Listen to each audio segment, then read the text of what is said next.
everybody's a book of blood. Wherever we're opened, we are read.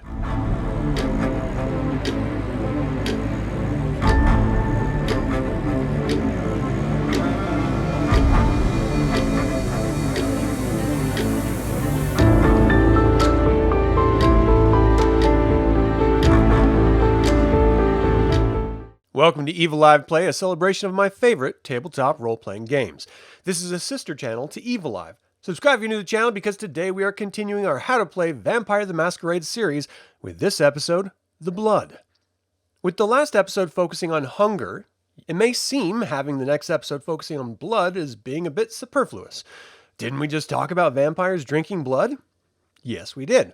But the blood is so much more to a vampire than something to slake its hunger. Its potency is determined by your generation, and that means everything to a creature who utilizes their blood for not only their powers, but their very existence as well. All vampires gain the power from their blood, and their blood potency is determined by their generation. The mythic creation of vampires through Cain and Lilith in the Book of Nod defines them as the first generation and the most powerful vampires. The second generation are Cain's first children, and their children, the antediluvians, are the third generation. It is integral to the legacy of vampires as it was from the antediluvians that the 13 vampire clans arose. It's even said that the mythic flood was sent to rid the world of these creatures of the night. With each successive generation, the blood potency wanes a little. Generations are not necessarily indicative of age, as you may be sired by a higher generation vampire later in the historical record, and it is possible to increase your generation through the forbidden act of diablerie, the consumption of the blood and spirit of another vampire. The fourth and fifth generations are known as the Methuselahs. The only remaining vampires of those generations are buried or tended to by secret cults beneath human cities. The 6th through 9th generations are called the Elders. They hold meaningful positions in the Camarilla and Anarch movements, and their blood has been calling most of them back through the Beckoning to the front lines of the Gehenna War. The 10th and 11th generations are referred to as the Ancillae. They vie for power in the movements, often acting as intermediaries. The 12th and 13th generations are called the Neonates. They have little experience with the curse of vampirism, but are more knowledgeable about modern technology and social change. The Anarch Revolt is often blamed on the Neonates. Finally, the 14th through 16th generations are referred to as Thin Bloods. This generation is feared to be the precursors to Gehenna, the rising of the antediluvians, and the end of vampire kind. They are the weakest of all vampires. You can see how the generations are more than just class and potency.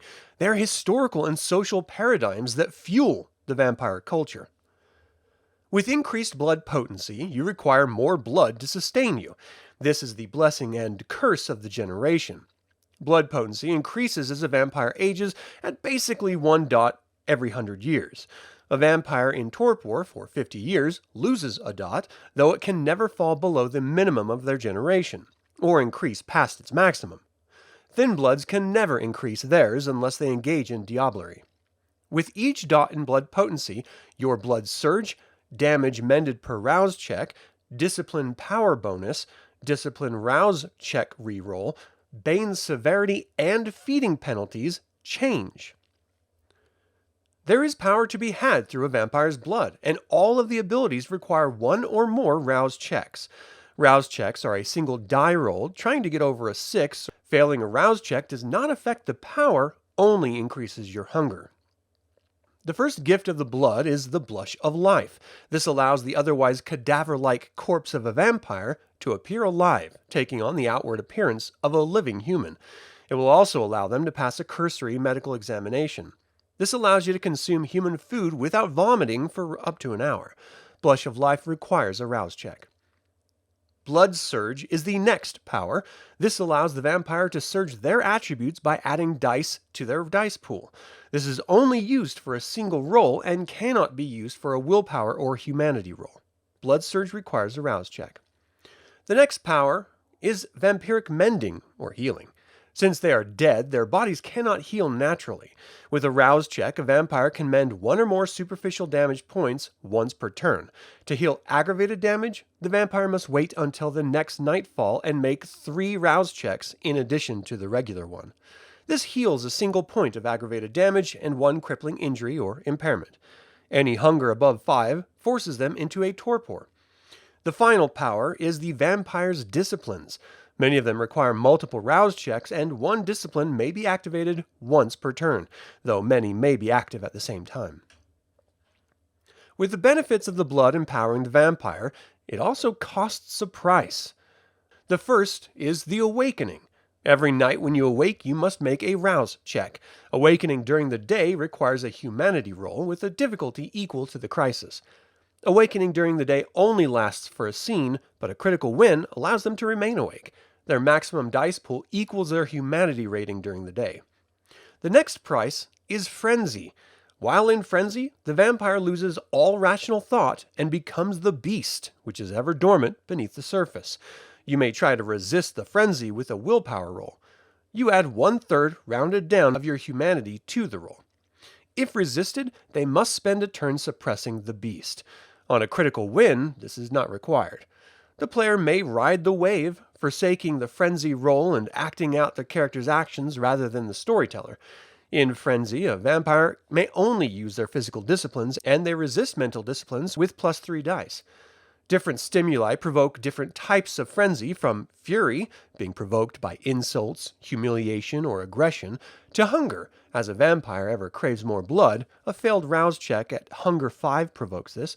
And finally, terror, also known as Rootschreck, provoked by sunlight or open flames and the like. Finally, there are dangers of the blood. While vampires may appear to be immortal, they are vulnerable in a number of ways. Exposure to sunlight incinerates the blood, causing your bane severity in aggravated health damage per turn. Fire causes aggravated damage based on the severity of immersion. Cold presents a special danger to vampires, as they have no warmth to fight its freezing effects. After an hour in extreme cold, the vampire must begin making tests where they stop moving and are only able to use mental disciplines. After another hour, they freeze solid and enter torpor. Decapitation destroys the vampire instantly. Being staked through the heart paralyzes a vampire, though they remain conscious.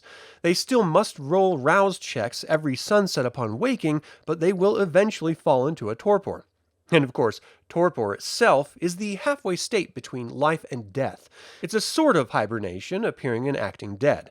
They last for a duration as dictated by their humanity. If a potential victim enters their vicinity, they may attempt to awaken long enough to feed, and once their hunger drops to 4 or below, they are fully recovered from their torpor. And lastly, final death. When a vampire's health tracker is filled with aggravated damage, they enter torpor. If they're attacked again, they die instantly as if decapitated. You can see the upsides and downsides of your blood potency are entirely dependent upon your generation, and it is incredibly important to know your limits and environment if you want to live a long unlife. In the next episode, I'll talk about the types of blood and how and whom they benefit. Thank you for watching today's How to Play Vampire the Masquerade episode. Subscribe and ring the bell if you're new to the channel. Don't forget to click the like button and comment to let others learn about this How to Play series and this channel. And as always, remember that evil spelled backwards is live. So get out there and be evil.